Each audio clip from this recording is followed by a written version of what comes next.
Good morning, everybody. We are live from the Italy Pavilion here at the Expo 2020 in Dubai. We're here today where beauty connects people to talk about the international programs at the Italian universities. My name is Filippo Solibella and I will guide you through the presentation of this fantastic offer coming from our universities. We are in the heart of the Knowledge and Learning Week here at the Expo 2020. And yesterday we saw this marvelous concert at the Al-Waz Plaza here at the center of the Expo site, performed by our musicians coming from the Italian Conservatories.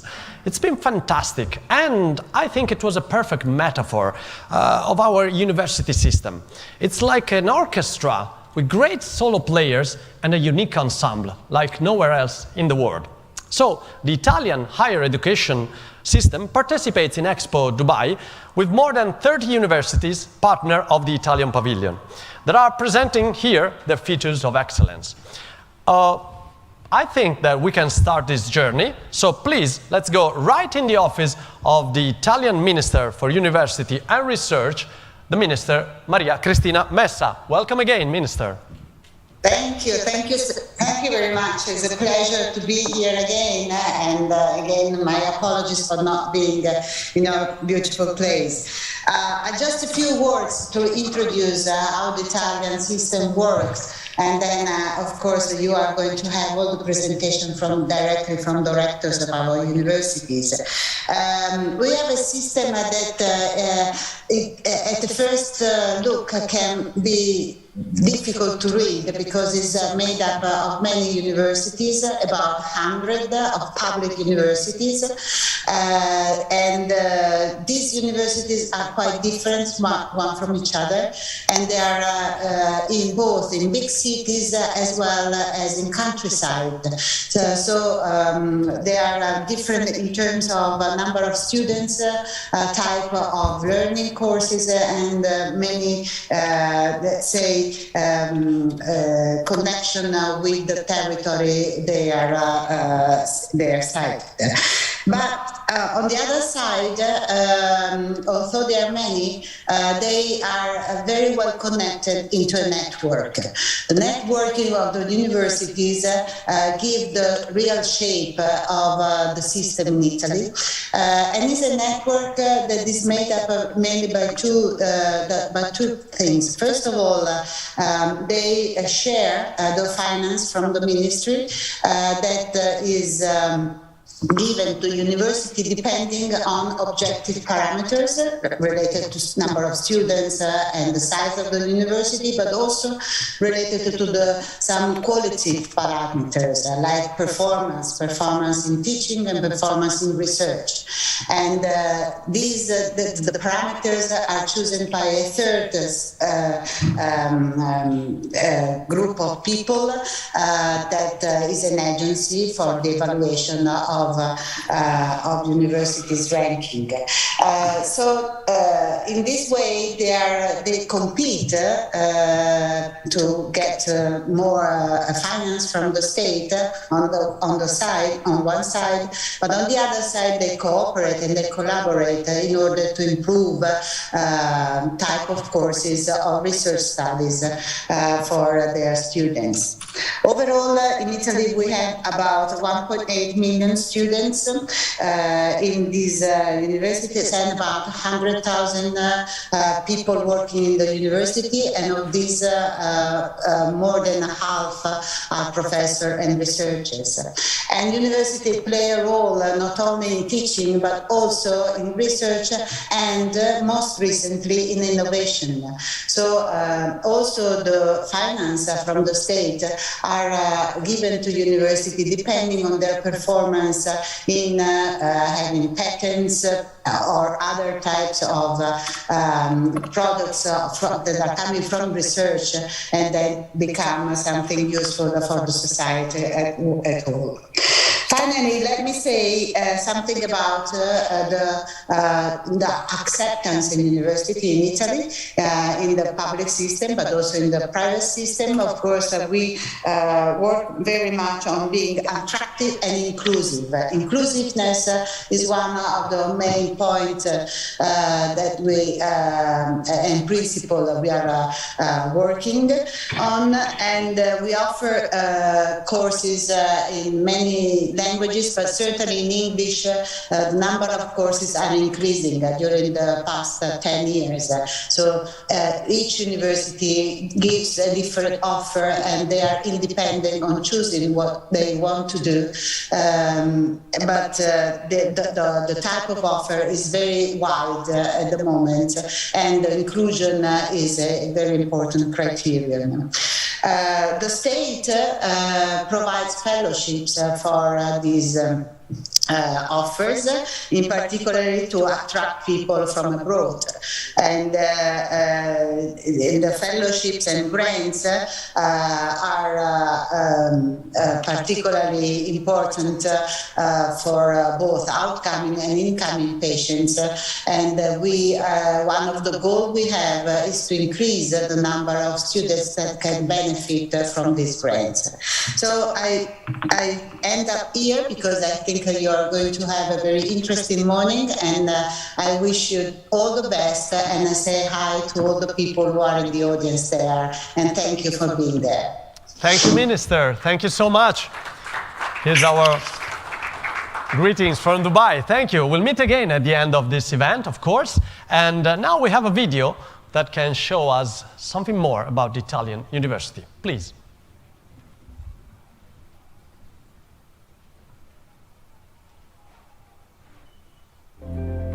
Sono nata a Bologna nel 1088, ma sono cresciuta da nord a sud e ora l'Italia intera è la mia casa. Quando mi dicono che sono la più antica al mondo, non posso certo offendermi, è la verità. Ma non mi sento vecchia.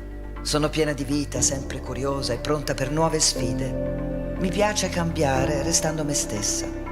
Frequento le città e i palazzi più belli, i luoghi più suggestivi d'Italia. E non esagero se dico che devono anche a me la loro fortuna. In fondo non è un segreto che io sia da sempre considerato un simbolo, una risorsa e un motore economico per l'intero paese. Ho formato milioni di giovani talenti, ho vissuto con loro milioni di emozioni, di storie e avvenimenti, ne ho visti più di quanti possa raccontare.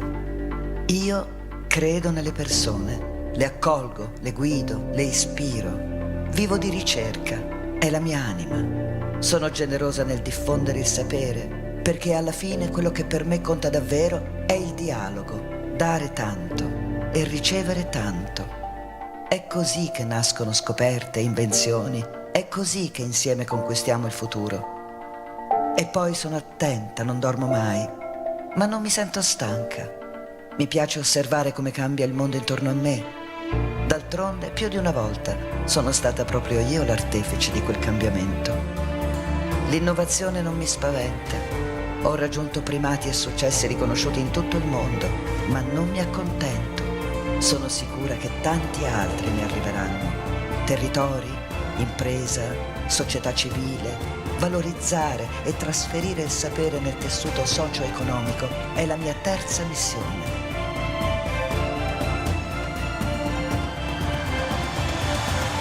Ormai avrete capito chi sono. Non mi arrendo mai. Ho voglia di crescere ancora e ancora. Desidero divulgare, stimolare, costruire, insegnare e condividere.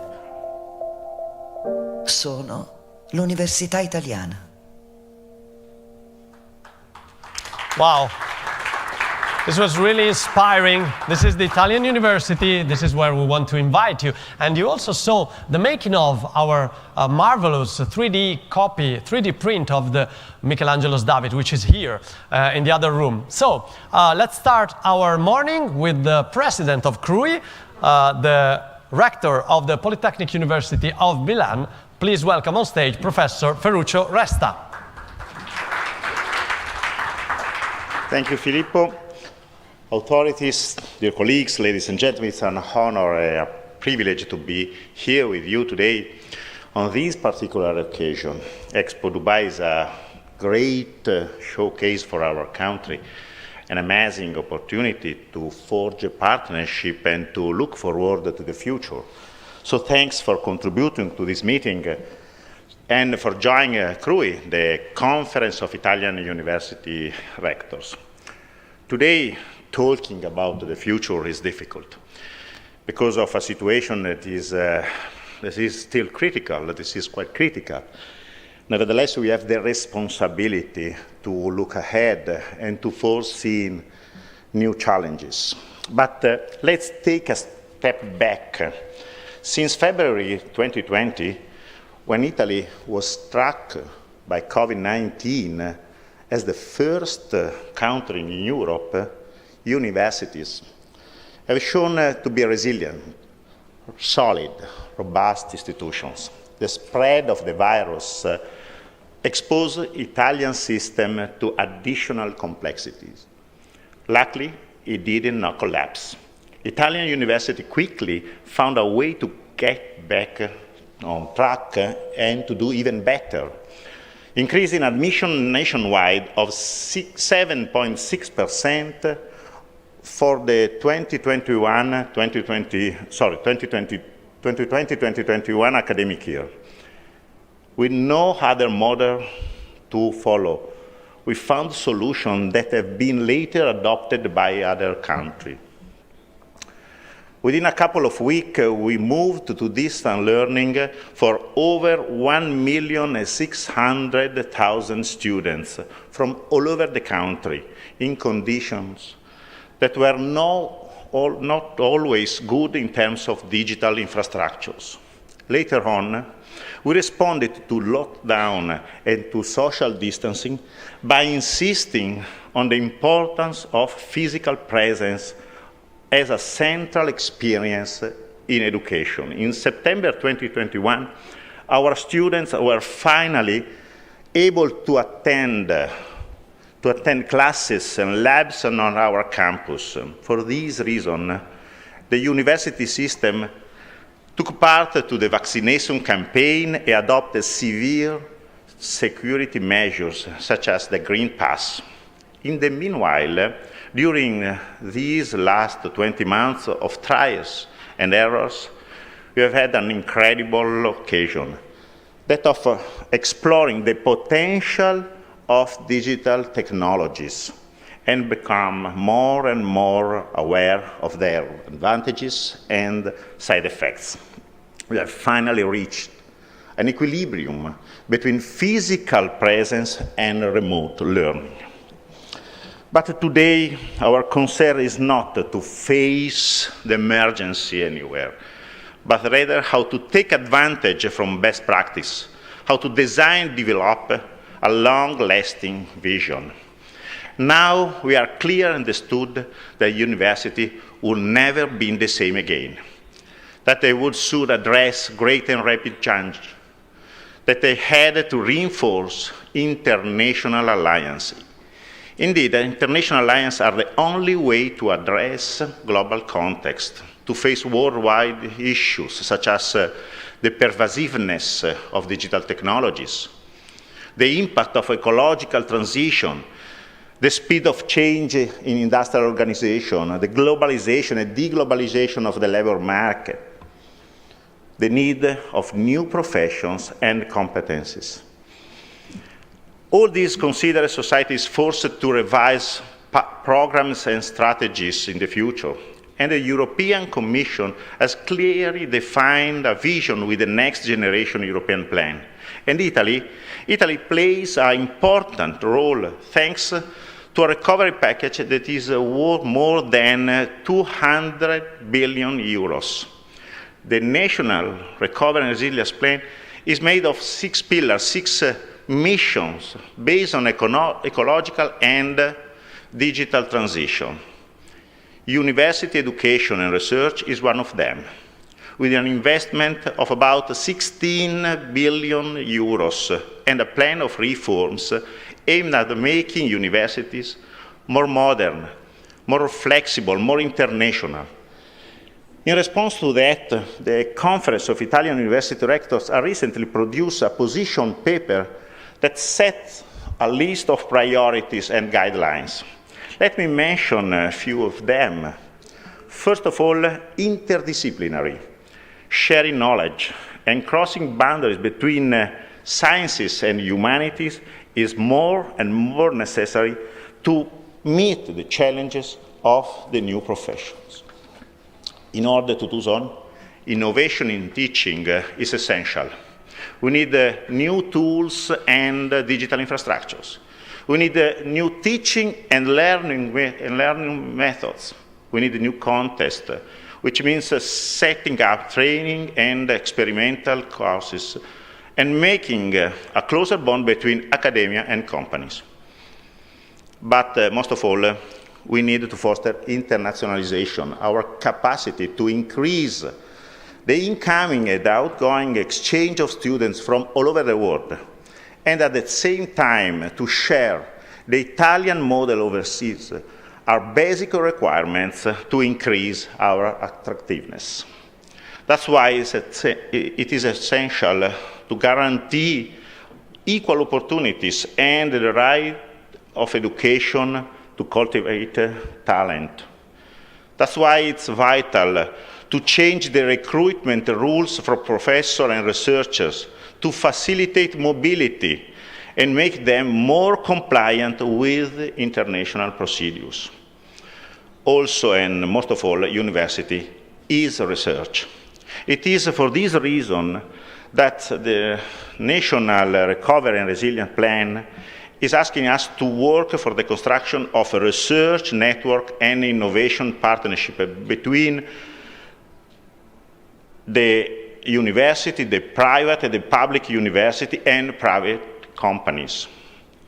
The first measure take into account are 10 extended partnerships dealing with cross-cutting issues from artificial intelligence to environmental risk, from food to space, from cultural heritage to quantum tech, just to mention a few of them.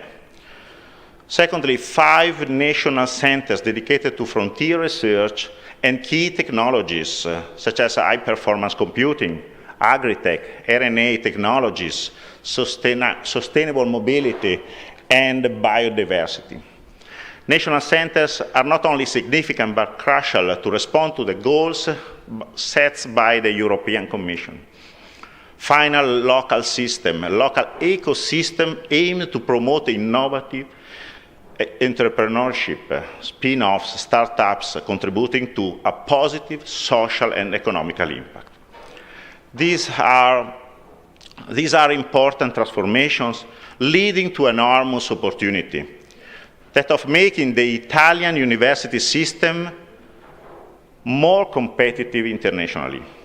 That's of enriching our tradition with a new vision of the future, of fostering our creativity and culture, of guiding our values towards the building of global networks of collaboration. This is our goal now. This is what we are adhering to. This is why we are here today. Thank you very much. Thank you. Thank you, Professor. Thanks again. The Italian university has really been an example of resilience during the last 2 years. Now, let's see what the university offers on the international side. And let's welcome on stage Professor Vincenzo Zara, who is the coordinator of the Laboratory on Teaching and Learning of the CRUI Foundation. And he should be here. Okay, here he is. Good morning. Good morning, Professor. Good morning. Welcome to Dubai. Good morning, everyone. Lady Minister, esteemed authorities and dear colleagues, at first I want to thank the organizer for inviting me to this important event. In my talk, I will present the international study courses present in Italy, offered in Italy, and the policy for qualifying them as cultural projects. And When we speak of international study programs, we generally refer to two different kinds of internationalization. The first one is the so-called internationalization abroad, whereas the second type is the internationalization at home. The main characteristic of the first type is the mobility of students abroad, whereas the main characteristic of the second type is the creation of an international learning environment in a domestic context. Actually, we have to say that there are many contact points between the two different ways of internationalizing the study programs. In the case of international study programs characterized by the mobility of students abroad, we have different kinds of study courses. The first one is the study course characterized by a joint program, and under which a joint degree is issued. This kind of study course, in my opinion, is characterized by the highest level of program integration. The second type of study course is the Erasmus Mundus Joint Master, which is very similar to the first kind of course, but is characterized by a financial support by the Erasmus program. In both cases, I can show you, we have a joint design of the study program, which leads to a joint international study course and a compulsory student mobility. In other words, we can say that we have a unique study course made up of two segments. The first one provided as an example by Germany, where students start their program, and the second segment provided by Italy, where students continue their education. A completely different situation is that characterized by an integrated study program with double or multiple degrees. In this case, we have two completely independent study courses. The first one offered completely in Italy, and the second one completely offered in Germany. Of course, in this case, we have the mobility of students between the two countries, incoming and outgoing mobility. And this mobility is on the basis of a mobility scheme and on the basis of a learning agreement approved by the two institutions. In the case of the internationalization at home, we have further kinds of study courses. In fact, we have many courses taught in a foreign language, generally English, characterized by high attractiveness of foreign students.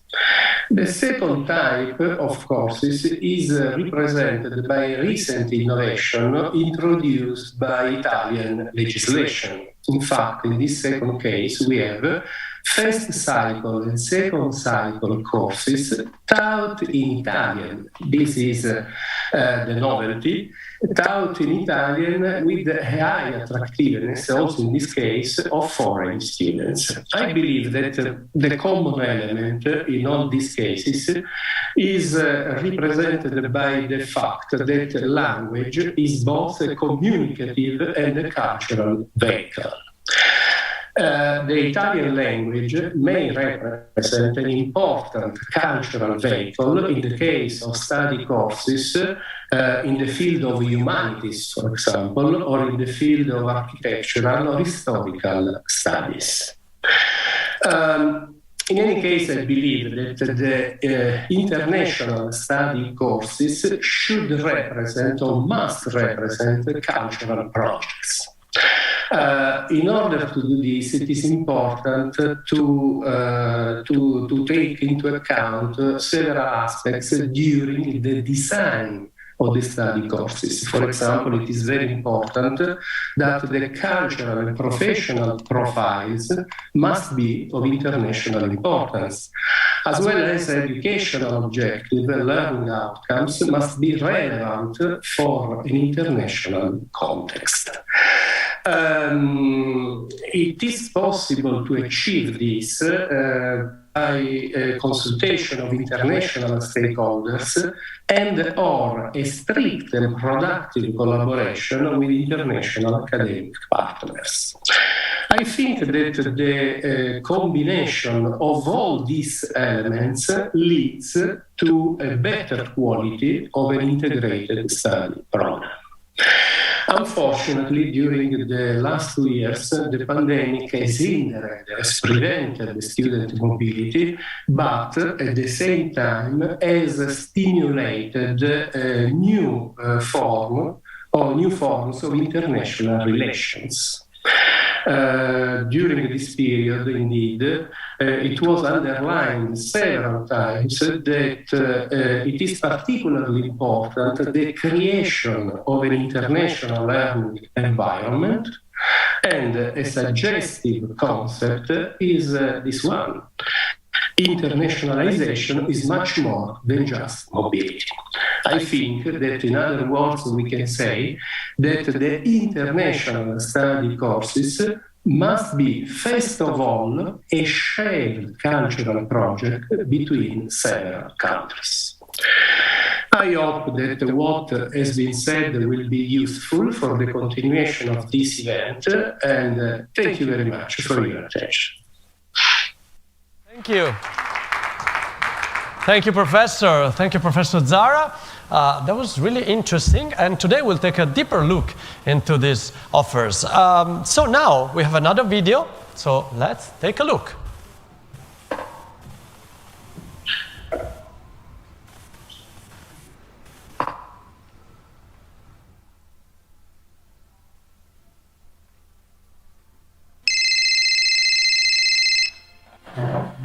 Hello, Professor. Hi, Georgie. What about your speech? Are you ready for tomorrow? No, not yet. I think I got sick. No, it's. I mean, I'm not prepared. Come on. You know how important it is. Please, be prepared. Be prepared. Be prepared. Be prepared to compare everything to Italy to its counterpart back in your own country. Be prepared to feel homesick, to miss the ones you left behind. After all, roots are not that shallow to be just cut off. Be prepared to be lost between looking for classrooms, signing up for exams, handing in papers, handing in documents. Be prepared, and this is my case, to have your name misspelled, miswritten, misread. Be prepared to be asked stereotypical questions about your country, and be prepared to get the funniest reactions to your non-conventional answers. Be prepared to pick up new habits that will definitely change the way you are. So be prepared to start talking with your hands, pretty much like I'm doing it. I can't help it, so sorry. And to eat pasta 7 times a week, which is not that bad. So you see, studying abroad is not all sunshine and rainbows. But it's not that gray either. Be prepared to attend lectures from the same professors whose names and publications appear in the most prestigious and highly acclaimed journals. Be prepared to experience a vibrant city life while living an open to all cultures university, a friendly environment that will welcome you and respect and furthermore cherish the cultural, ethnic and habitual differences between us. Take into account that Milan, just like all big cities, is not just a city. It's a way of living. I reckon you'll find it quite easy to make yourself at home here.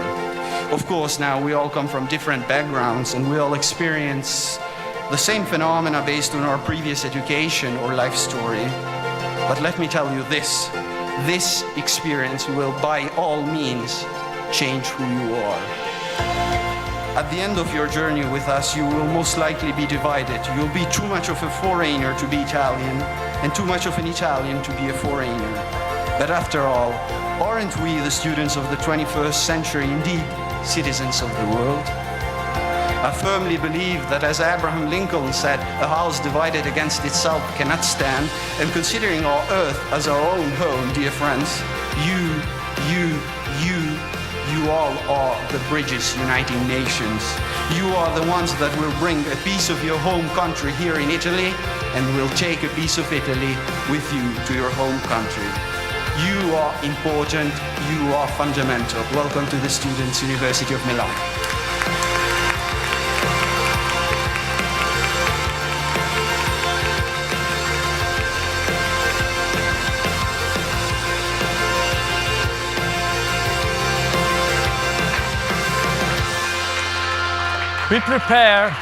Be prepared to live in Italy, to study in Italy, to live the Italian way of life. This was Milan, my hometown, but this is like everywhere else in Italy. It's fantastic, I promise. So please come and visit us. And I would also like to welcome here at the Italian Pavilion the Commission and the delegation from the Italian Parliament Commission on Culture, Science and Learning. Here with us, the Honorable Alessandro Fusacchia, Federico Mollicone and Gianluca Vacca. Welcome at the Italian Pavilion.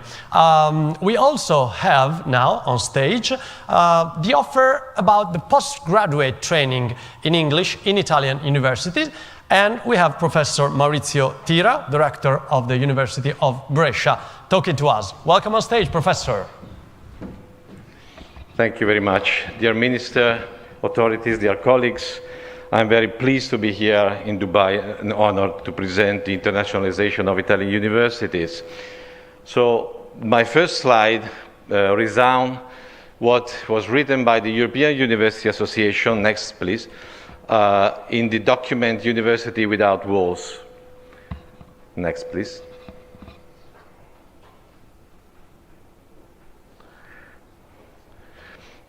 So, the internationalization of university is based on, first, building bridges between countries, cultures, and sectors, safeguarding the diversity of institutional profiles. The growing hybrid in nature and structure with both physical and virtual campuses, including clear and consistent provision guaranteeing scholars and students the rights that constitute academic freedom, as we have examples also in these days, good examples. Considering the impact of regulation in areas such as copyright, data protection, taxation, and international immigration and mobility, and striking a good balance between curiosity-driven and challenge-based research. This can be considered as basic concept when we look at internationalization.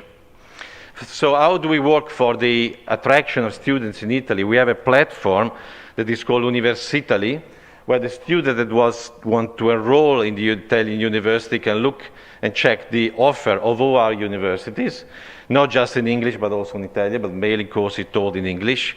And this allowed them to continue in the procedure of looking for the visa and come to study in Italy.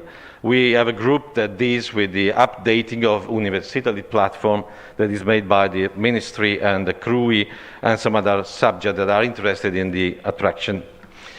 So what are some figures, study programs for foreign students in Italy? In the first and second cycle, as we saw also from the presentation of my colleague, Professor Zara, we have nearly 5,000 study cycles. And the total number of students, I said already, is 1.6 million. The foreign students grew up from 63,000 to more than 1,000 students, 60% increase in the last 10 years, which is quite a good success. And the first 4 programs in terms of foreign students enrollment that are chosen by foreign students in our country, there are economy and management, medicine and surgery, language and modern cultures, and industrial engineering. So we could have expected language and modern cultures, but also you see economy and medicine are at the first places. And you saw the countries where principally students come to our country. The university programs taught entirely in English are also growing. They grew from 245 to 539 in the last 5 years, so 120% increase. That is a great deal. And they represent now the 11% of overall degree programs against 5.36 years ago. So that means that we are making a great effort to increase the number of courses entirely taught in English. The postgraduate programs delivered in English in the 8 areas that are also in the base of Expo are 843.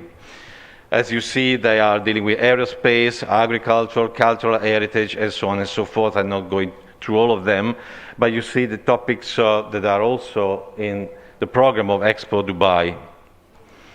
So the university programs are growing. As you see, they include the first and second cycle, the PhD, where we attract many more students from abroad, and also the exchange, as was presented in the presentation of Professor Zara.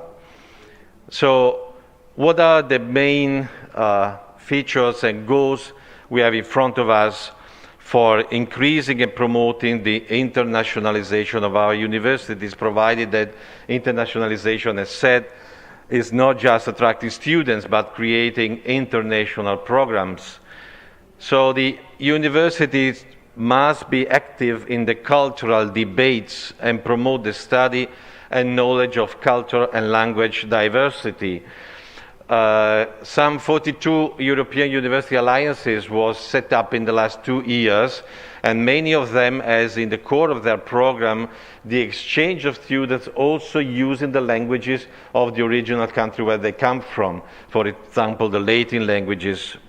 And this is, I think, a basic concept. It's not just teaching in English, maybe in a not good English to students that do not speak a good English, but is also teaching in our languages, in all languages of our countries, and let the people study the language of the country where they are going to study.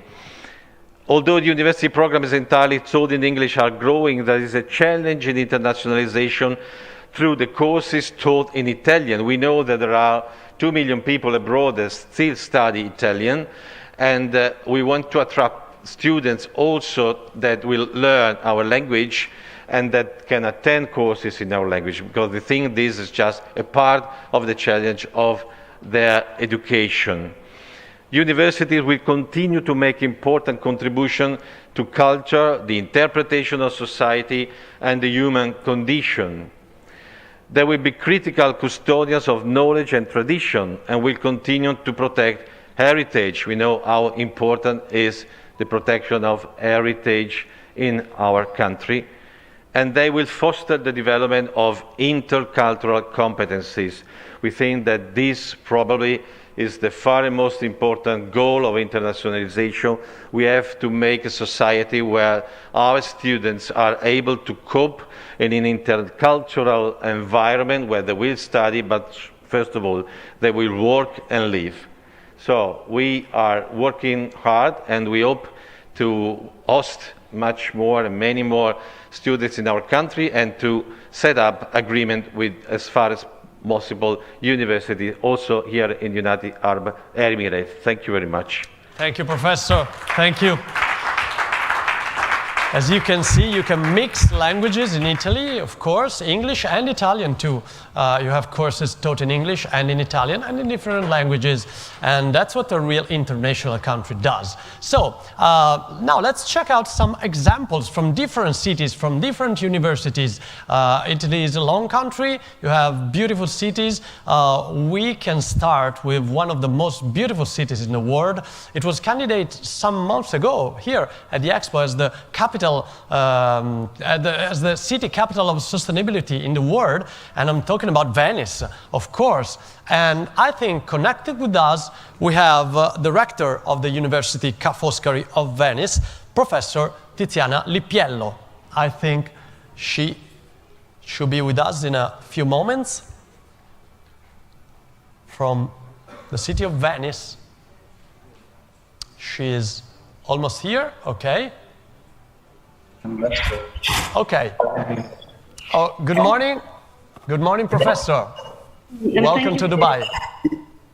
I would like to thank, first of all, our Minister, Professor Cristina Messa, the President of CRUI, and the delegates for international relations and also teaching, who have preceded me, Professor Resta, Professor Zara, and Professor Tira.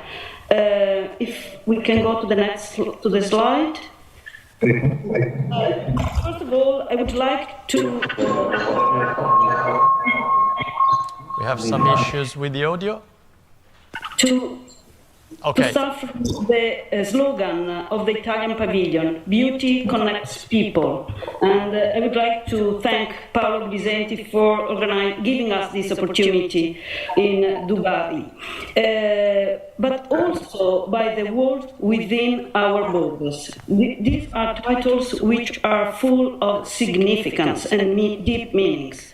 Professor Zara, Professor Tira, and Professor Resta have already pointed out the importance of interdisciplinary programs with humanities, sciences, economics, and other disciplines.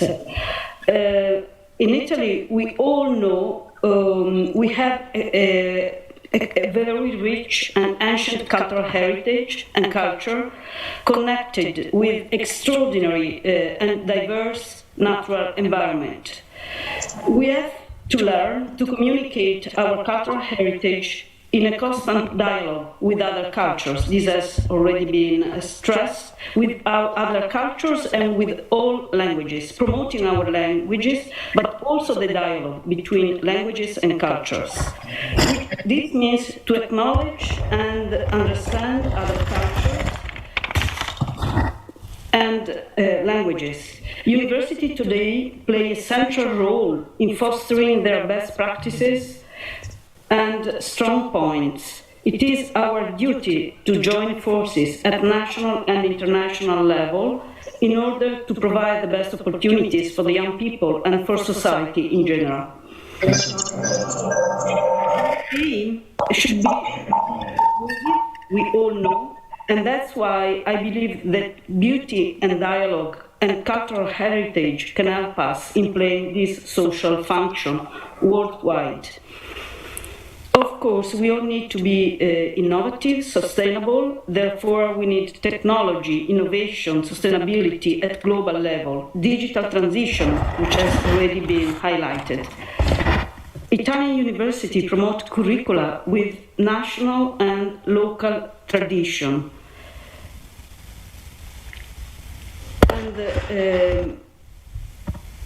And so I just give you an example, what we have launched in Venice 2 years ago. It's a program on environmental humanities in cooperation with other universities. Next, please. Next slide. It's a master degree program, laurea magistrale, and we hope to develop this master's program in a double degree, probably with Warwick or with other European university within Utopia. And it's an expanding academic cultural paradigm, in an international program taught in English with students from 4 continents, an interdisciplinary degree beyond the nature-culture divide, humanities, environmental sciences, and social sciences. And it offers a transcultural comparative perspective on Europe, Asia, and Africa. And we have established and promoted this course in combination with an international research center for the environmental humanities in cooperation with the new Institute of Hamburg. Next slide.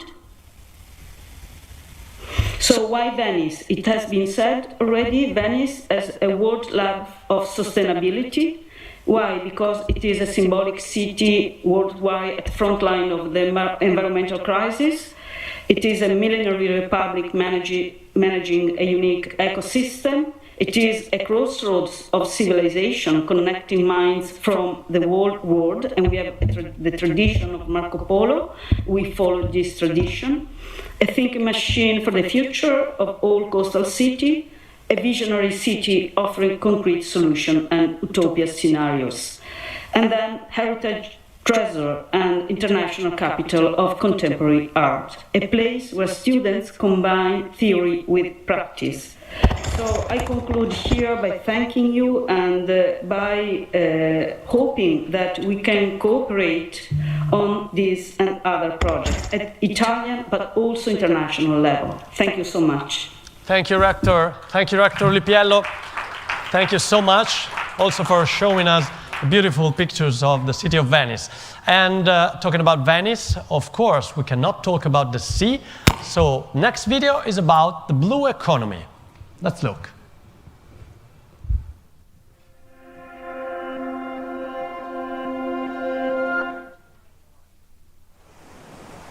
The blue economy and the Politecnico di Bari. The sea is not only a source of well-being, but also a strategic economic resource in itself. A new vision is needed to protect this source of prosperity through research and innovation. As part of its development mission, the Politecnico di Bari is also dedicated to offering the blue economy its own scientific contribution through its variety of specializations and laboratories. Of particular interest in the field of experimental research is the Laboratory of Coastal Engineering.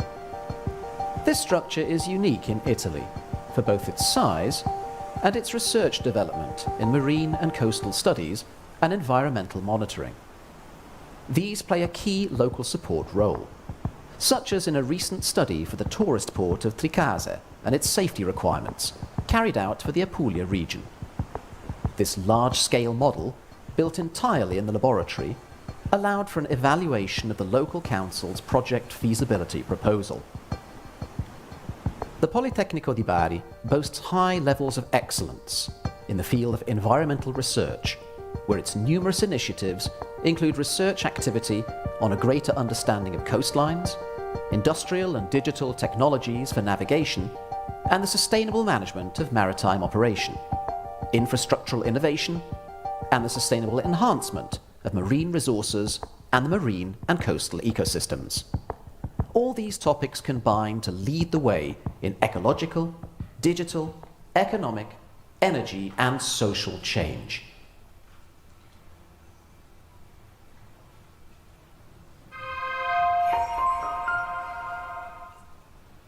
Here we go. This was the blue economy from Bari, from Venice to Bari, from the north to the south of Italy. So now I would like to welcome on stage the next two guests coming from the University School for Advanced Studies of Pavia, Rector Riccardo Pietrabissa. Please welcome on stage, Professor. And from the University of Siena, the Rector, Professor Francesco Frati. Please welcome on stage. And it's wonderful how we are taking a grand tour of the Italian cities, not only universities. And here in the Italian Pavilion, you can also see from the Belvedere all our cities and all our landscape. But before talking to you, professors, I'd like to listen to the voice of a student. So let's invite on stage one of the students here at the Italian Pavilion. He's a mentor here. His name is Emilio Siciliano. Please welcome Emilio.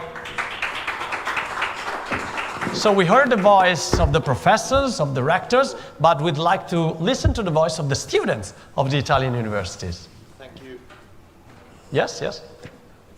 Oh, come here, come here. Yeah. Okay, thank you, Filippo. Good morning, everyone. I'm Emilio Siciliano, I'm 20 years old, and I'm here as a representative of all the volunteers working at the Italian Pavilion, thanks to the volunteer program. First of all, let me thank CRUI for the incredible opportunity in the person of the President and Rector of Polytechnic of Milano, Professor Ferruccio Resta. This experience is fantastic and amazing. Expo 2020, the greatest lesson that we take from Expo 2020 Dubai is the value of international mobility. You here can really meet different view of the world, different way of thinking, different approaches to global challenges, but there is a common goal, the willingness to build something together. This is not something that you can't experience unless you move, unless you travel across the world. And you can't experience how much diversity can enrich you. It is not only a matter of personal experience, it is a matter of skills and academic curricula, because international mobility is an absolute leverage for what is concerning critical thinking, for example. This is what I learned and what we are all learning here at the Italian Pavilion, and this journey won't end here in Dubai, because many of us are continuing their journey across and throughout the world thanks to the opportunities of the Italian university systems. I'm going to Toronto, and I was supposed to go in Melbourne, but in COVID era, you know, things change very rapidly. Others are going to the United States, others are going to France, others to Tunisia, Belgium, and Latin America. Others will simply stay, and other volunteers are coming here in Dubai. So, but the most important thing, notwithstanding where we will be, is the reason why we are here. We are here because we believe in this extreme opportunity of being citizens of the world. Because, you know, we believe that we, this young generation, can solve the enormous challenge of this world, but we can do it if we stand together, if we absorb different vision, and we try to make a greater synthesis. University has not only the role to create academic excellencies, but to shape citizens, to shape people able to lead the society in all sectors. And international mobility is an astonishing opportunity according to this goal. And so my hope, and the hope of all the volunteers here at the Italian Pavilion, is that this exceptional experiment of massive mobility could become systematic, because this is an investment on our future, the future of this society, and we have to pursue it. Thank you. Thank you. Thank you so much, Emilio. Let's give a big round of applause to these boys and girls. I love the way they are not scared. They have in front of them tremendous threats, tremendous global challenges, but they're not afraid, they're not scared. That's because, of course, they were trained in the Italian universities. So of course. They can see opportunities in front of them. I love these students and the work that they're doing here at the Italian Pavilion. So please, professors, I have another colleague of yours connected with us from Naples, another Italian capital city of culture, of beautiful, of art. Here he is, Professor Matteo Lorito, Director of the University of Napoli Federico II. Good afternoon, good morning, Professor.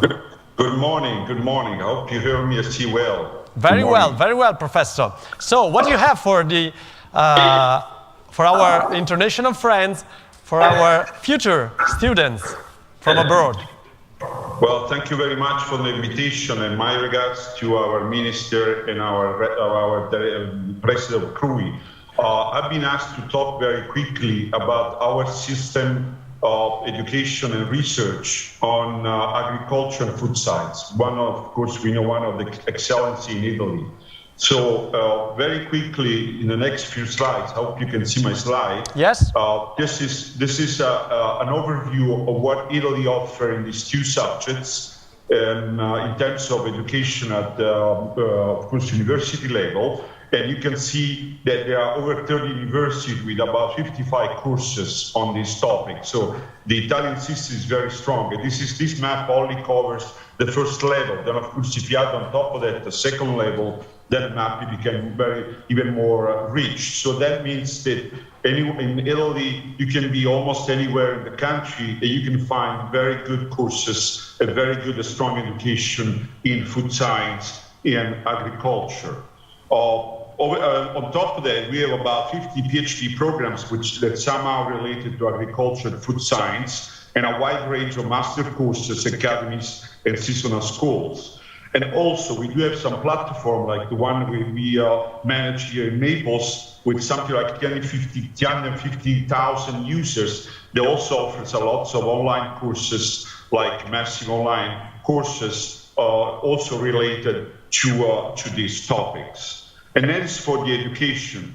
For research, we do have a very strong research system. If you look at the academic ranking of the World University, which we know they rank about almost 2,000 universities.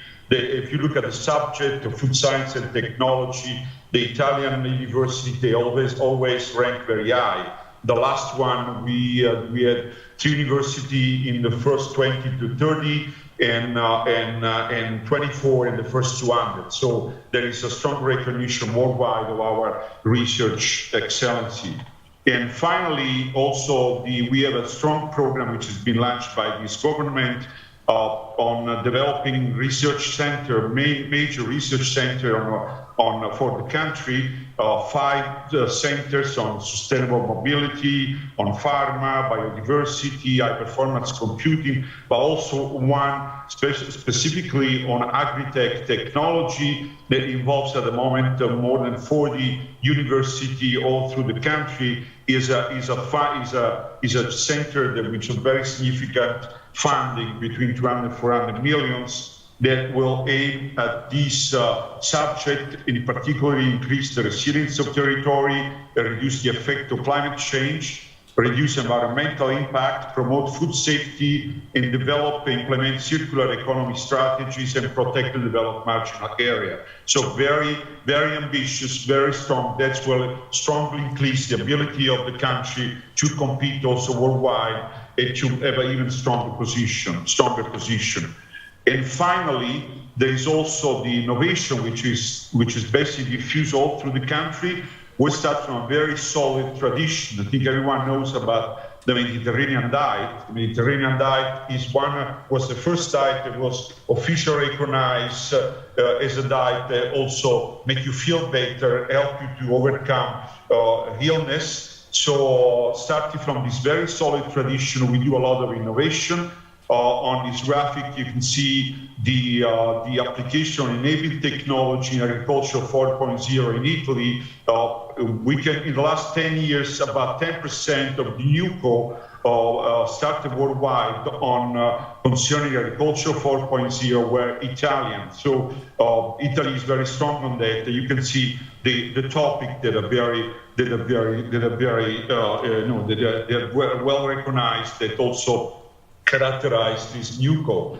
So the conclusion is you can find all through the country a lot of innovation applied to quality. You can see on the 2 pictures, just to give 2 quick ideas, the largest vertical farm that will be built in Milan at the only certified space agricultural lab, which is in Naples, certified by the European Space Agency. So coming to study in Italy, to work in Italy in agriculture 4.0 and food science means to work in a country that is very strong, well recognized, and with very strong activity. Thank you, Professor. Thank you so much for being with us, and thanks for explaining your wonderful offer. Thank you. Thank you so much. Here, our applause from Dubai. Thank you, Professor. What an offer. And so we are touching all the topics that here at the Expo are pavilions. This is the Expo of Mobility, Opportunity and Sustainability. So, Professor Pietrabissa, you have a program which is about sustainability, which is about the global challenges that we have ahead of us. Yes, this is the first time I present these new initiatives that started last November in Italy, and we call this new type of PhD course as national, not because is devoted to national students, but because it's participated by a large number of Italian universities. So it's the first time that we do a so large course. And we had decided, as shown in the picture, to include all the disciplines that can provide effort in sustainability, development and climate change, which is of course one of the major challenges of our future. And we start very easily from the goals defined, the 17 goals defined by the 2030 agenda of United Nations, and we arrive to a hexagon which represent 6 major curricula in the field. And our main goal is not only to make research, but to generate impact for the next environment and society in order to give an answer to the goals of United Nations. At present, we have 6 curricula which can match the 18 ERC sectors and 100 programs, one for each students, that put together different disciplines in a sort of transdisciplinary agenda. The 6 curricula cover different topics from Earth, system and environment, which is more scientific, basic science, to socioeconomic risk and impacts, to technology and territory, which is the impact on the society, on the company, to theories, institution and culture, which is more humanic, and agriculture and forest, and finally health and ecosystem. So it's a very complex way to face this sort of complex challenge of the future. We have started the first cycle, which started last November, and we have received more than 600 applications from all around the world, 82 countries in the world, and as you can see, 2/3 from abroad, and we have enrolled 100 PhD students. And this is the distributions of students in the 6 curricula. So the program is a 3 years program with more than 160 hours of teaching, 6 months research abroad. We have had 100 scholarship and more than 100 professors from 30 universities in Italy. These are the partners of this new project. Among the founders is my university, but also the ministry and the ASVIS, which is the Italian Association for the Sustainable Development, and the network of university for sustainability rules. The 30 universities that participate in this first cycle, and other partners, among them companies and public research organization. Some of them was here yesterday morning.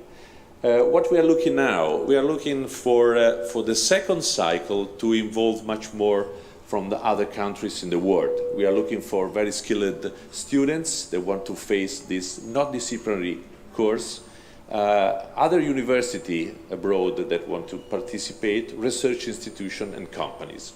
Because this is, we believe that this is a great challenge, not only for Italy, but for everyone.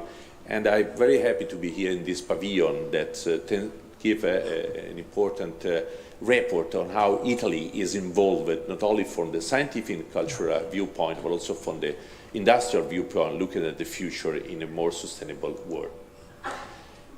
Thank you. This is my presentation. Thank you very much, Professor. That was amazing, really. And if you want to listen to a voice coming from your university, we have a young researcher, and now he's also a start-upper, and he's the CEO and the co-founder of the Deep Trace Technologies startup. Connected with us, he's Christian Salvatore.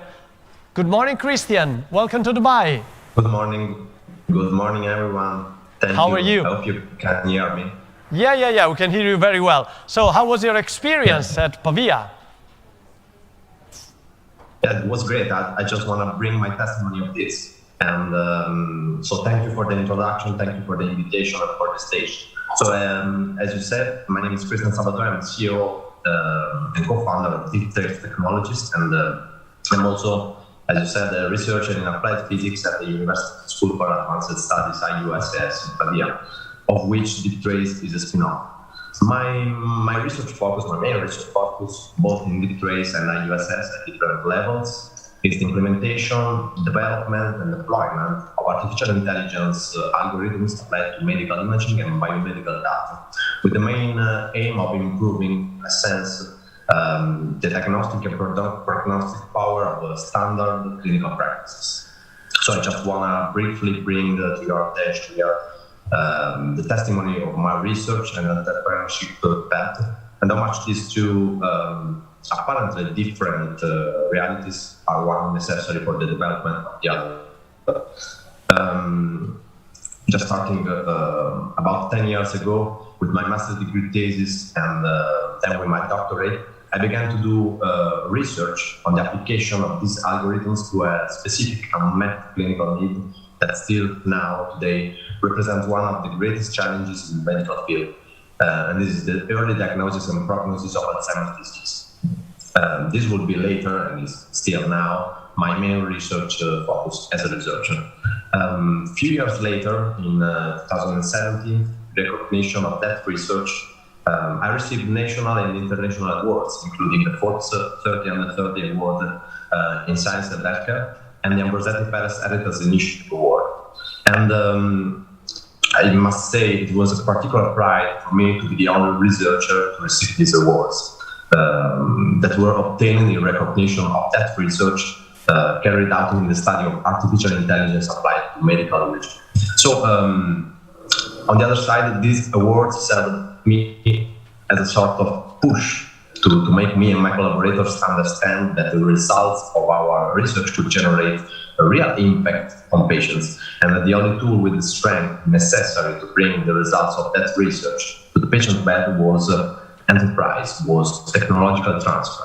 We therefore founded Deep Trace Technologies 1 year later, in 2018, with the primary aim of achieving that goal. And today, years of research, starting from my doctoral thesis, resulted in the implementation of a specific tool, an artificial intelligence tool that is called Trace4AD, and it is an artificial intelligence system with through a simple reading of a patient's cerebral MRI, is able to predict the risk of progression to Alzheimer's disease dementia with an accuracy of 85% and 24 months before in advance with respect to stable clinical diagnosis, that is the standard clinical diagnosis of Alzheimer's disease dementia.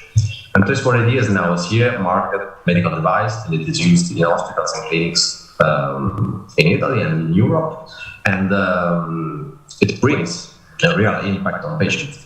In addition to this, we have been developing also AI systems to support early diagnosis and prognosis in oncology, for example, to support diagnosis and prognosis for breast cancer, ovarian cancer, lung cancer, but also COVID-19, pneumonia, cardiac diseases, reaching hospitals and patients and clinics, and supporting also and specifically diagnosis and prognosis of that diseases for which treatments are strongly affected by the precocity of the diagnosis.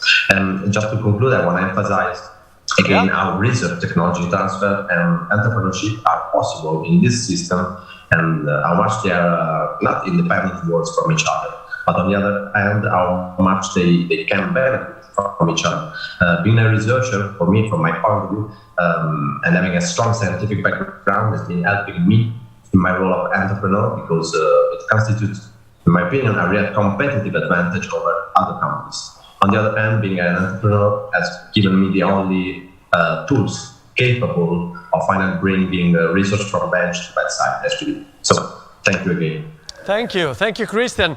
You're a living example of what you can do, starting from the university and jumping into the life of science and research and, of course, companies. So, last but not least, let's go to one of the other most beautiful city in the world, the city of Siena, one of the oldest university in the world, one of the ancient university of Italy. So, Rector, welcome. You have strong roots in the past, but your eyes look into the future. Exactly. Thank you very much for the invitation in this fantastic place. And let me give you the perspective of internationalization of a small university town with a city campuses. Early on, we heard from a video that Italy has so many ancient universities. Many universities were founded before the 15th centuries. And some of these universities are located in small towns where the city center of the university become the campus of the university. And there, international students are happy to come, because there we can build a bridge between cultural heritage and innovation. In these small settings, internationalization is carried on by using teaching and research. We heard about before about the number of programs which are taught entirely in English as a mean of attracting international students in Italy. We have almost 25%, 1/4% of our programs which are taught entirely in English, and 10% of our permanently enrolled students who are international students. The other way is by building programs, including double degree programs, which support mobility of our students towards other universities in the world, thereby creating an international environment made up students and professors coming from different parts of the world who meet in our university. But the third important part is research, supporting research programs with a large international cooperation profile. Now, let me focus on two major areas in which our university is particularly interested. The first one is the ecosystem of life sciences in Siena.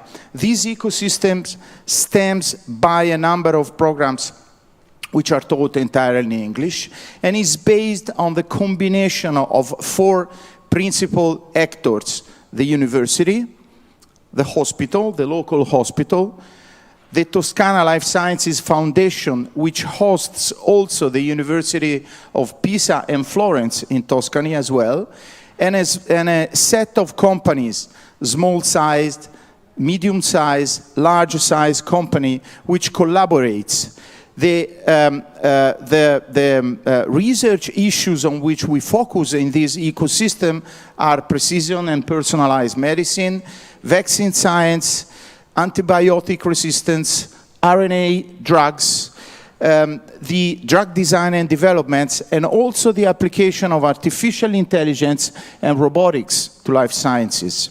And we are trying to do this by focusing on fundamental and applied research and the technology transfer of the results of research into the development of products. Shared technological platforms, which is very important, considered the level of technology which is necessary to support high quality research, and also, of course, the support and incubation of spin-offs, small startups coming from the experience of our students and researchers into the university labs. Exactly as we heard a few minutes ago from the students of Pavia. The second major focus is on biodiversity, environment, and sustainability, again stemming from our English taught programs. And this, of course, the first leg of this focus is about biodiversity. Biodiversity is a major issue in the world right now. Biodiversity is eroding, and Italy and the Mediterranean represent a hotspot for biodiversity, a world-recognized hotspot for biodiversity. This is why it's so important that the Italian recovery plan has dedicated one of the 5 centers, national centers, to biodiversity. The second issue is sustainable development. Of course, Italy has played a major role in supporting the Sustainable Development Solutions Network, which had a role in establishment the 2030 agenda and the 17 Sustainable Development Goals. And of course, we need to support teaching by developing courses, modules, which are not open only for environmental students, but for all the students of the universities, and also research projects. I'm using the example of this Plastic Bastards project, which Filippo knows very well, which is a project dedicated to study the impact of plastics and microplastics in the sea. And finally, let me mention one which is one of the major threats that we are facing on a global scale alongside with COVID-19. And this, of course, is climate change, is global warming, and the deposition of CO2 in the atmosphere. The British naturalist David Attenborough a few days ago actually pointed this out very well at COP26 in Glasgow, and he did that by mentioning one single number, 414, the number of parts per million of carbon in the atmosphere.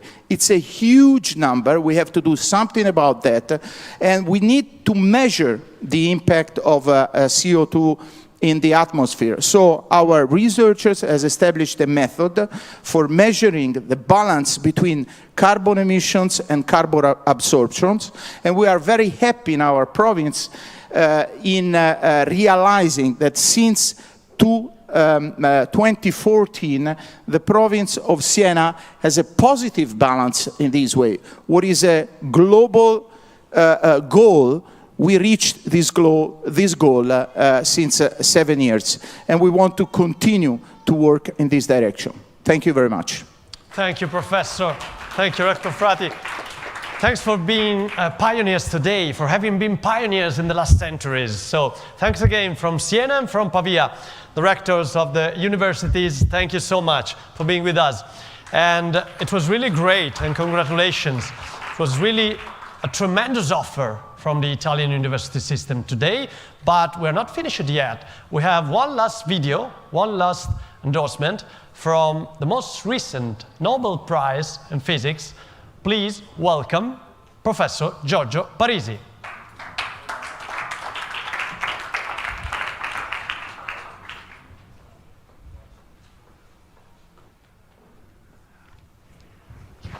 Il mondo deve affrontare varie sfide nel prossimo futuro, sia la sfida del cambiamento climatico, ma accanto a quella del cambiamento climatico è quella della sostenibilità. Cioè noi non solo dobbiamo evitare un'eccessiva emissione di anidride carbonica nell'atmosfera che ci sta cambiando il clima, ma dobbiamo fare che la nostra industria, il nostro modo di vivere sia sostenibile. E per essere sostenibile dobbiamo poggiare sempre di meno sulle risorse del nostro pianeta, sui materiali, sul riciclaggio dei materiali e sull'utilizzo di materiali diversi. Quindi diventa fondamentale, per esempio, tutta una serie di ricerche che vengono fatte nella fisica, come migliorare non solo l'efficienza delle apparecchiature che captano la luce del sole, il fotovoltaico, ma come farlo con materiali riciclabili, come farlo con materiali organici, come impattare sempre di meno l'uso di materiali tipo il cobalto, il litio. Quindi la fisica è fondamentale per muoversi in questa direzione di appoggiarsi sempre di meno alle risorse del pianeta, perché dobbiamo ricordarci che queste risorse sono limitate.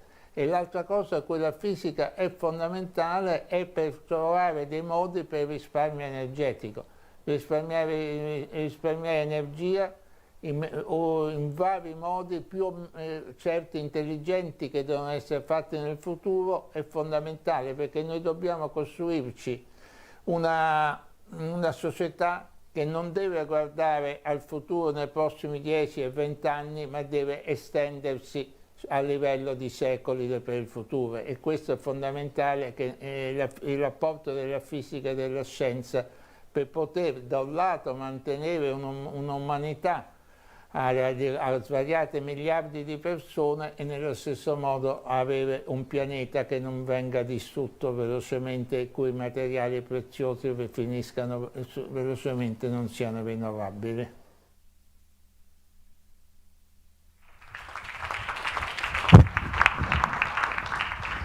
Thank you so much. This was our most recent Nobel Prize in Physics, Professor Giorgio Parisi. So we have another little surprise for you today. This is the only, oops, I have some issue with the microphone, but I'm gonna get it back. Okay, here we go. So this is the Italian Pavilion, is the only pavilion in the World Expo that every day has an academy here live from the from the building, in the building, where students every day can come and study and visit. So we can have now, in a few moments, we can see what's happening there. We have a live connection with the Academy at the Italian Pavilion. And this is the only pavilion in the whole expo that has this kind of experience. So every day, students from Italy, from all over the world, come here and study and discuss, and they confront each other. So here we go. As you can see, this is the Academy of the Italian Pavilion at the Expo 2020. People, students, young boys and girls from all over the world, now live. They are just 20 meters from us, and they discuss all the topics, of course, of the Expo 2020. So starting from mobility, opportunity, sustainability, and the empowerment of women now these days. They have this women's conference about the role of women in learning and knowledge and education, and a lot of other topics. Every week of the Expo has, of course, a conference in the Italian Academy here at the Italian Pavilion 2020. So let's give a big round of an applause to this experience here at the Italian Pavilion 2020. Amazing. And now let's go on, because we took a look at the Italian university system, but we also have an amazing higher education system for art, music, and dance in Italy. And this is a part of our offer. This is an important part of what Italy is, of what Italy represents in the world. And we will start today offering you a little example of what happened yesterday at the Al-Waz Plaza here at the center of the Expo site. We had this marvelous concert of the Orchestra Nazionale dei Conservatori Italiani, the national orchestra of the Italian Conservatories. Young students coming from all over Italy and from all over the world, studying in the Italian conservatories. They had this marvelous show at the center of the Expo, and today we can welcome on stage 5 of them. They will play a little bit for us. I think they're ready yet. I need some sign from the control room. Yes, they should be ready now. Okay, or if they're not ready, I think we can start with the first guest of the day while they prepare. So, yes, they're not ready. Okay, so we will call the first guest, I think. Okay, yes. So let's start today, and let's give a closer look at the Italian higher education system for art, music, and dance. And so we please welcome on stage the Secretary General of the Minister of University and Research, Mrs. Maria Letizia Melina. Please. Welcome, Secretary General.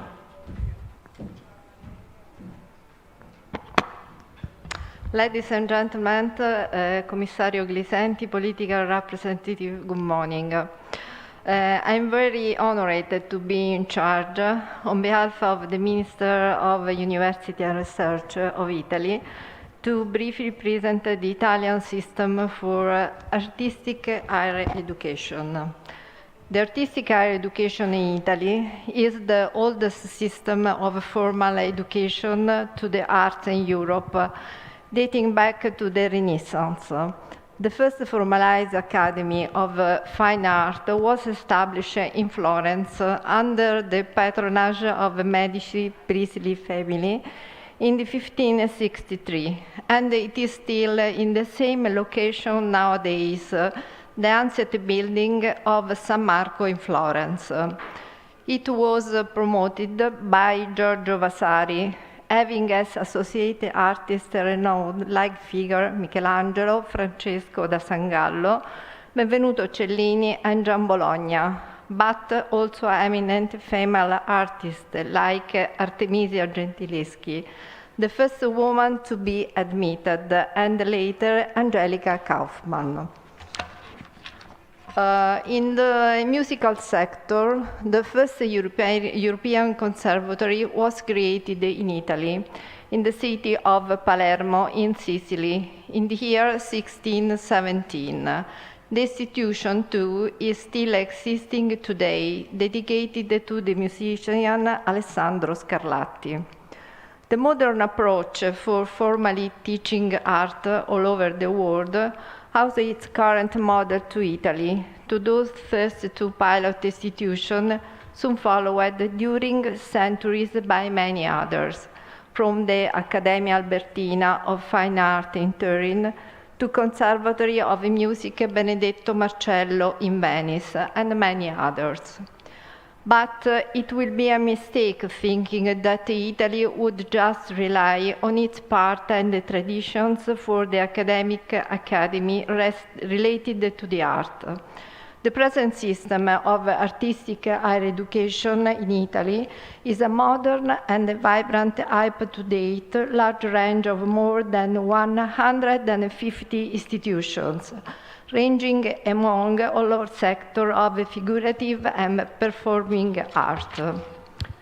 59 state music conservatories, together with the other 18 recognized music institutions, 20 state academies of fine art, together with the other 18 recognized academies, 5 higher education advanced schools for design, and 2 national state academies dedicated to the dance and drama. This considerable scenario composes nowadays the system of artistic higher education of Italy, a very internationally attractive system with about 90,000 students from all over the world and almost 10,000 professors in all the domain of the arts, comprising the most advanced form of artistic research and education in contemporary visual art, design, electronic and pop music, paired with the more traditional studies, such as art history, Italian opera, classic and ancient music. A special attention needs to be paid to the sector of restoration studies. Italy is one of the most advanced research hubs for this sector, both for antique and contemporary conservation. 10 academies of fine art are accredited to offer the 5-year academic diploma in restoration, qualifying for the profession of restoration and preservation of cultural heritage, ranging from marble to paintings, frescoes, sculpture, wood, and metals. Italy, as a founder country of the called the Bologna process, is one of the most relevant partners of the European higher education, realizing an academic degree based essentially on the 3+2 education system and adopting the European credit transfer and accumulation system based on 25 hours of each credit, comprising frontal teaching, activities, research, and individual study. Conventionally, the average workload of a full-time student in one academic year comprising the art and music sector are corresponding to 60 credits. Italy is fully implementing the right to study principles included in the constitutional charter of our republic, guaranteeing the right to study and attainment to the highest level and education for all meritorious students, no matter of nationality. All students accepted by Italian higher education institutions have the right to apply for support and fellowship with the equal right as the Italian citizen. We are very proud of our democratic higher education system, perfectly integrated in a context of creativity and innovation, connecting history, tradition, and beauty. Italy is your future destination for artistic higher education. Thank you for attention. Thank you, Secretary General. Thank you so much. Art, music, and dance in Italy. Thank you so much, Secretary General. And of course, we start with music because yesterday we told you Italy was on the forefront of the Expo show area here at the Alwas Plaza. So I'd like to welcome on stage our musicians from the National Orchestra of the Italian Conservatories. They can come in the room, please. Please let them enter, yes? This is like a wedding, you know, when the bride is always a little bit late, so all the guests are waiting, and we are here. So if they are ready, they can enter the room, or they're not ready? Okay, so let's do like this. Let's go with the first video, and then we wait for them. So the first video is about visual art, and it's about the National Prize of Italian Art Academies, and it was filmed in Sardinia, and this year concept was about travel time. So let's go with video number 1, and then the musicians.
Thank you so much. This was the National Prize of Italian Art Academies. And just to finish this topic, let's see another student studying, of course, visual art in Italy.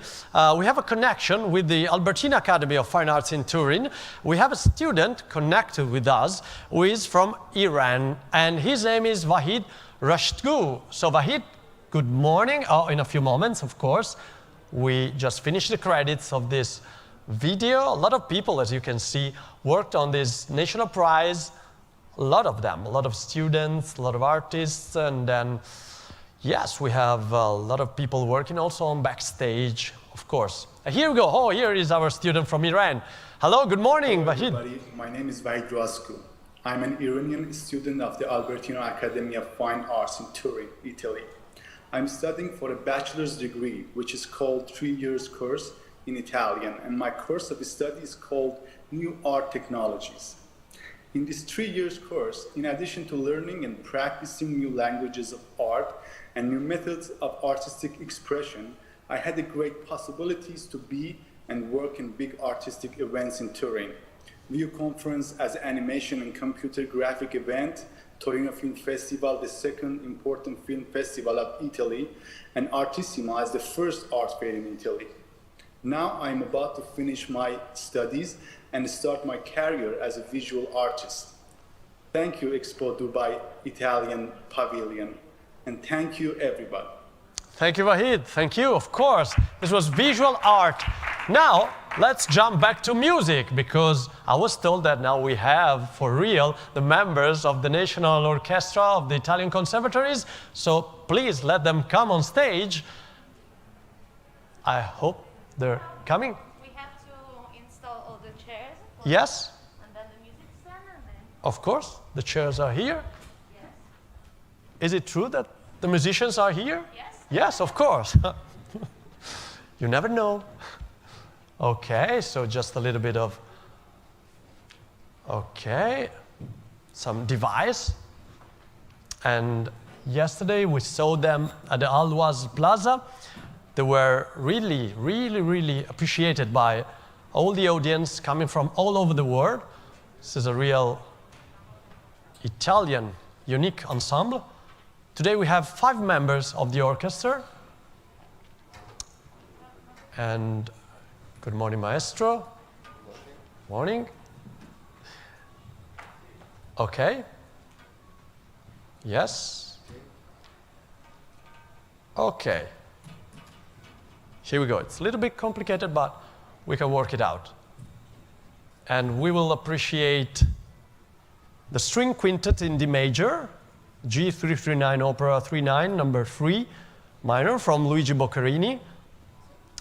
Okay. I think we're ready. Yes? So please welcome on stage the members of the Italian National Orchestra of the Italian Conservatories.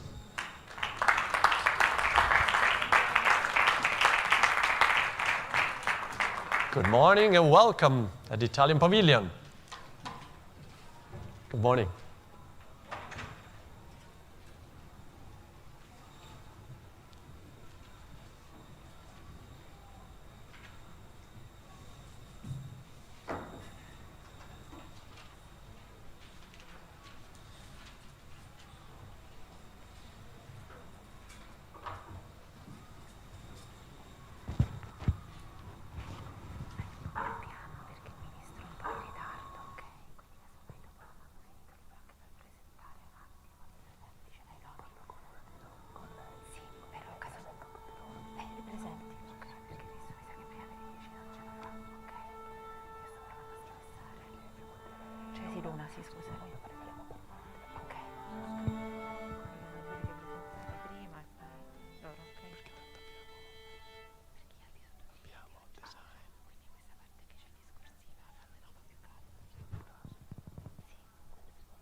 Thank you so much.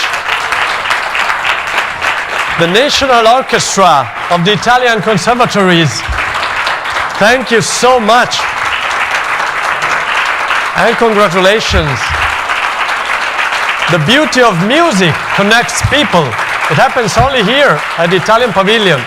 So thank you to Daniele Bossi from the Conservatory Giuseppe Verdi in Milan, Luca Cubattoli and Emanuele De Luca from the Conservatory Rinaldo Franci in Siena, Matteo Polizzi from the Conservatory Martini in Bologna, and Dunia Popovic from the Conservatory Nino Rota in Monopoli, the National Orchestra of the Italian Conservatories. Please.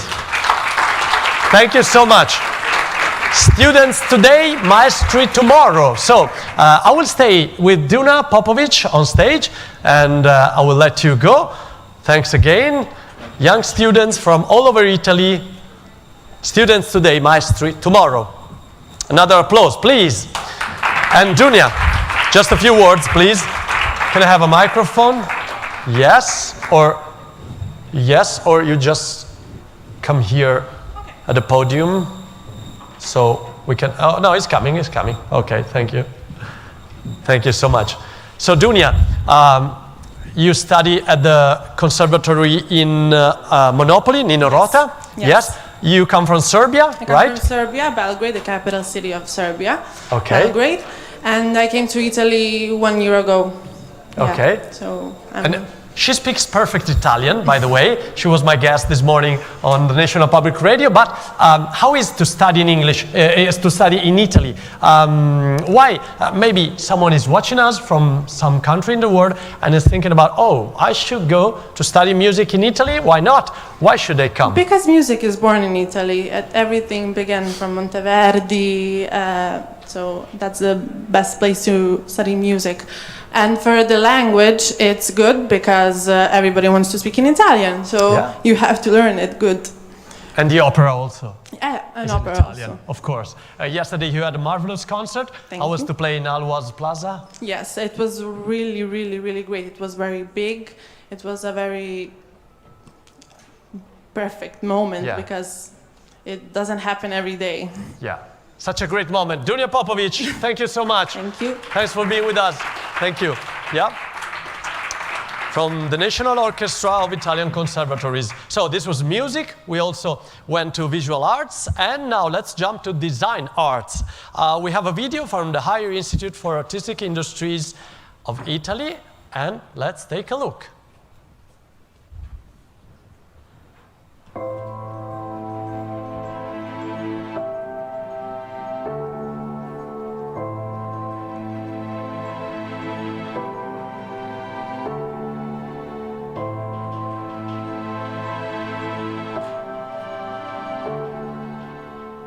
There are institutions of the Ministry of University and Research in the sectors of higher education in art and music and poetics that have been training students in the various fields of design since the 1970s.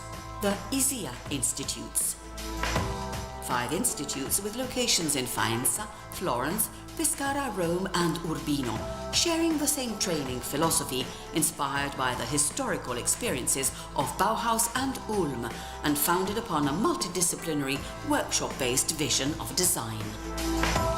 The selection of incoming students, teachers who are industry professionals, interdisciplinariness, experimentation and research, close contact with the productive and cultural world, and learning by doing.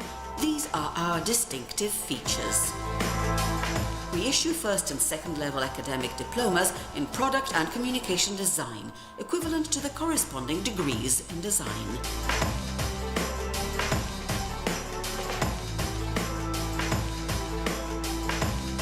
We work to promote the development and innovation of products, systems and services, with attention to people, the environment, natural resources and sustainability. A training offering capable of anticipating society's needs as a model of ethical design for an ecologically sustainable world in a perspective of harmonic development. We are the ISIA system.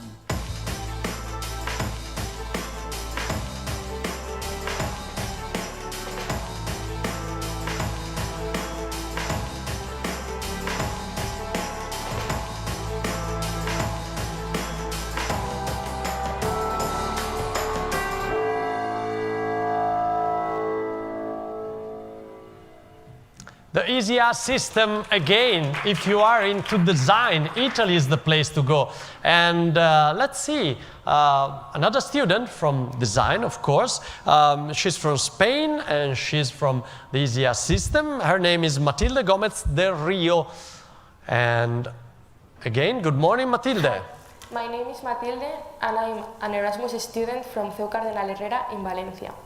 I wanted to come to Faenza to study because it's a very important city in the ceramic world. I find the city very charming. I like Ischia very much because it's a very artistic environment. Teachers have a very personal relationship with the students and they are always there to help you. I am learning different skills, such as drawing, using different computer programs, experimenting with different materials in the lab.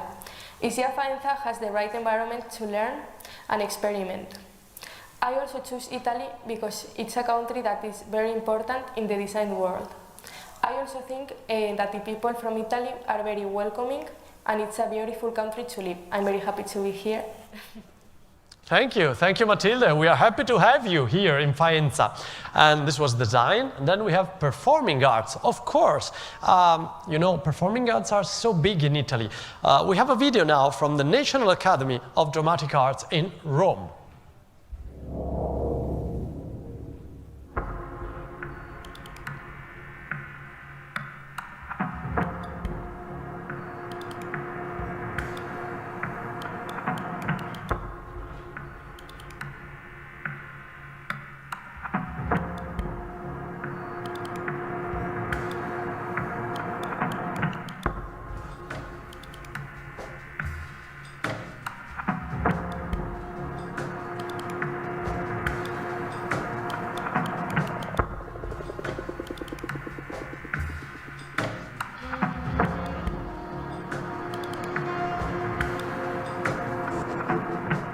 Restano contenti come fantasmi.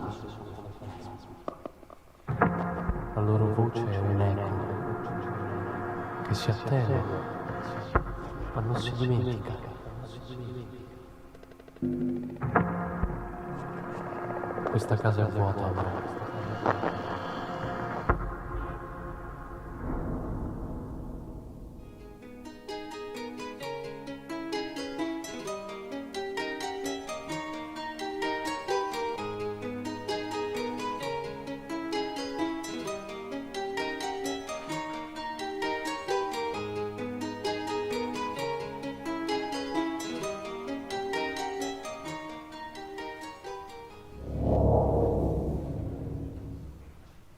The National Academy of Dramatic Arts in Rome. The most famous Italian actors and actors come from the National Academy. So let's hear the experience of one of our students. She is Veronica Mloditz from Poland. She's studying there.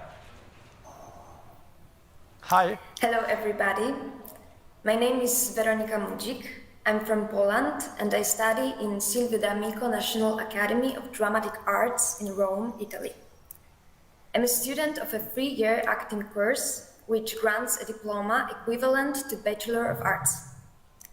The Academy is preparing me most importantly for working on stage, but I also have many theoretical classes, film acting and acting in English. The Academy gives me not only an opportunity to work with the greatest Italian theatre actors and directors, but also a possibility to get to know different methods and approaches to the work of an actor. Thanks to the Academy, I can also take part in various theatrical events, such as the Spoleto Festival of the Two Worlds, one of the most famous cultural festivals in Italy. I'm currently on my 3rd year here, so I'm about to finish my studies and become a diplomat actress. Thank you very much. And best wishes to all of you in Dubai. Thank you, Veronica, and best wishes to you, of course. And let's finish with the ballet, the dance, the choreographic arts. In Italy, we have an amazing National Dance Academy. Here we go.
We started from music and we finish with dance, with the music of Paolo Fresu, an important Italian musician. So we have a student now. Don't forget his name because he's one of the most talented students in dance now in the world. He's from Syria. He's studying at the National Dance Academy. His name is Karmil Suleiman. Hi, my name is Karmil. I'm 20 years old. I'm from Palestine, but I live in Syria. I was 9 years old when I started dancing, especially ballet dance. I want to say thanks to Accademia Nazionale di Danza here in Rome to give me this scholarship. I'm doing something now I've been dreaming about it since my childhood. And Rome is one of the countries where my dream was to learn dancing. And every lesson I take and every movement I make at the academy, I enjoy with it from all my heart because I do with the great experts. Thanks for all of them because they helped me realize my dream. And at the end, I want to say greetings to Expo Dubai Italian Pavilion. Thank you, Carmel. And thanks for being with us today. This was dance, of course. It was performing arts. And this was the higher education system for art, music, and dance in Italy. We are at the end of our morning, but we go back to Rome now. We go back to the office of the Minister of University and Research in Italy. Just a few seconds and we will connect again with the minister for the conclusions of this day, of this morning. Just a quick connection with Rome. We have some seconds and then we'll be able to talk with the minister. It was, I think, an amazing morning. It was an incredible offer from the Italian university system and from the higher education system. It was world without borders. It was world within our borders, what we started from. And we finish with all our offers coming from our history, coming from our cultural heritage, and going into the innovation that is within the Italian university system. So now we just have to wait a few seconds and to go back to Rome if the connection is stable and just say hello to the minister. And we hope you had a good view of what Italy is offering to you, to the world, to the students who are connected with us from all over the world, to all the people interested in partnership or some kind of relationship with the Italian institution of research and with Italian universities. As you can see, we've been talking about all the topics of the Expo, and it seems like we do not have a connection with the minister, right? We are trying. Okay, so what do? We wait, or I think we can finish here? Okay. So, thanks again for being with us today. It was an amazing morning. We wait for you. Come in Italy, visit us, and study in our amazing university system. Thanks again. Goodbye.